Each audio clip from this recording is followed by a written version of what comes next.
جی ناظرین، نئے دیکھنے والوں کے لیے یہ ہے کہ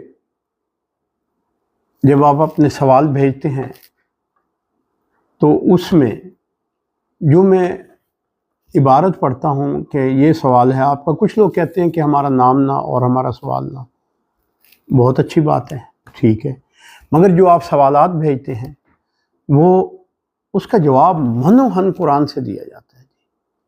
اس کے لیے میں آپ سے 2 قرآن کی آیات پوچھتا ہوں، کوئی سی آیات، الحمد سے لے کے والناس تک 6666 آیات ہیں، اس میں سے آپ کوئی بھی بتا دیجیے گا، 2 آیات بھی، اور اس سے آپ کا جو آپ کا سوال ہوتا ہے بیماری کا ہے، بیمار ہوں جی میں، یہ پرابلم ہے، یہ تکلیف ہے، رزق کی تکلیف ہے، اولاد کا مسئلہ ہے، ہم باہر ہوتے ہیں، کاروبار نہیں سیٹل۔ اب یہ میں حیران ہو گیا ہوں کہ لوگ باہر آسودہ ہوتے ہیں، اب لوگ باہر پریشان ہو گئے ہیں۔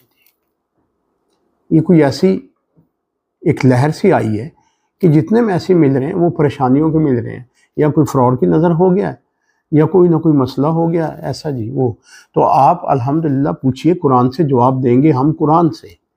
کن کی روشنی میں؟ آپ کی جو 2 آیات قرآنی آئیں گی جی، اس میں ہم آپ کو جواب دیں گے، اور انشاءاللہ تعالیٰ قرآن وہ راستہ ہے جو ہدایت ہے، جو کامیابی ہے، جو فلاح ہے، جو کرم ہی کرم ہے، جو رحمت ہی رحمت ہے، جہاں مایوسی نام کی کوئی چیز نہیں ہے، جہاں انسان کو زندگی ایک دفعہ ملتی ہے، جہاں انسان کو حوصلہ دیا جاتا ہے۔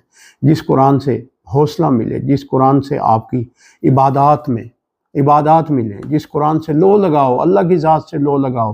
جب اللہ کی ذات سے لو لگتی ہے تو پھر سب سے پہلے کیا ہوتا ہے کہ انسان اپنے آپ کو پہچانتا ہے۔ جب اپنے آپ کو پہچانتا ہے، اپنے رب کو پہچان لیتا ہے۔ جب رب کو پہچان لیتا ہے تو پھر دنیا کی مشکلات، دنیا کے معاملات بہت چھوٹے ہو جاتے ہیں۔ والسلام، دعا کو